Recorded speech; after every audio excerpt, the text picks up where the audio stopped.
The worker who is free from all material attachments and false ego, who is enthusiastic and resolute, and who is indifferent to success or failure is a worker or in the mode of goodness.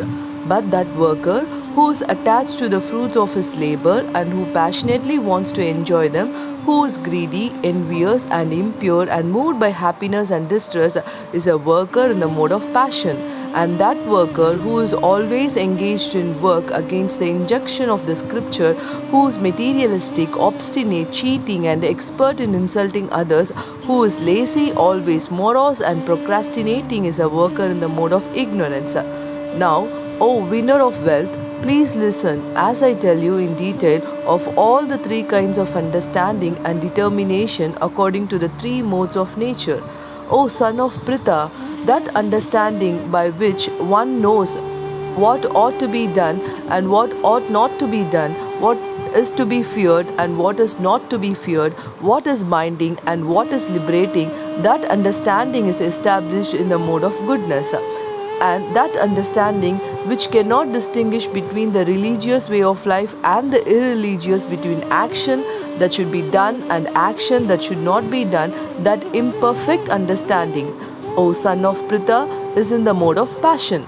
That understanding which considers irreligion to be religion and religion to be irreligion under the spell of illusion and darkness and strives always in the wrong direction, O Partha, is in the mode of ignorance.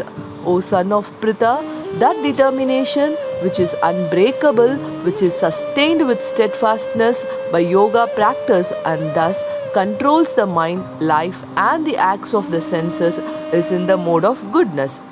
And that determination by which one holds fast to fruitive result in religion, economic development, and sense gratification is of the nature of passion, O Arjuna. And that determination which cannot go beyond dreaming, fearfulness, lamentation, moroseness, and illusion, such unintelligent determination is in the mode of darkness. O best of the Bharatas, now please hear from me about the three kinds of happiness which the conditioned soul enjoys, and by which he sometimes comes to the end of all distress.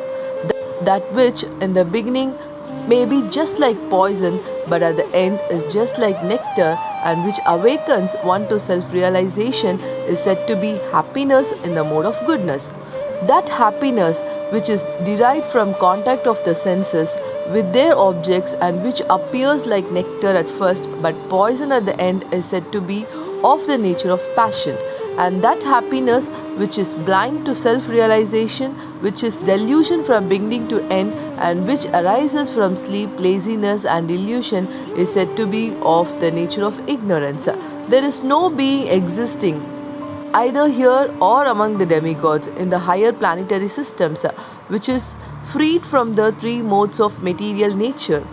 Brahmanas, Kshatriyas, Vaishyas, and Shudras are distinguished by their qualities of work, O chastiser of the enemy, in accordance with the modes of nature: peacefulness, self control, austerity, purity, tolerance, honesty, wisdom, knowledge, and religiousness.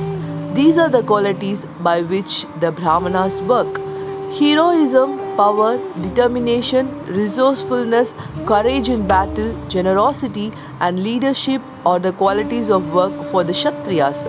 Farming, cattle raising, and business are the qualities of work for the Vaishyas, and for the Shudras there is labor and service to others.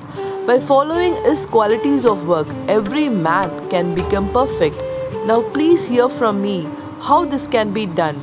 By worship of the Lord, who is the source of all beings and who is all pervading, man can, in the performance of his own duty, attain perfection.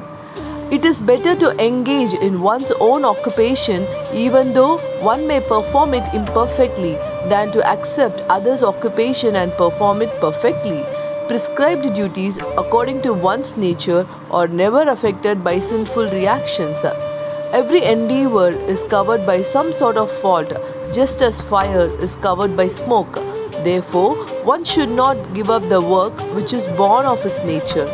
O son of Kunti, even if such work is full of fault, One can obtain the results of renunciation simply by self control and by becoming unattached to material things and disregarding material enjoyments. That is the highest perfectional stage of renunciation. O son of Kunti, learn from me in brief how one can attain to the supreme perfectional stage, Brahman, by acting in the way which I shall now summarize.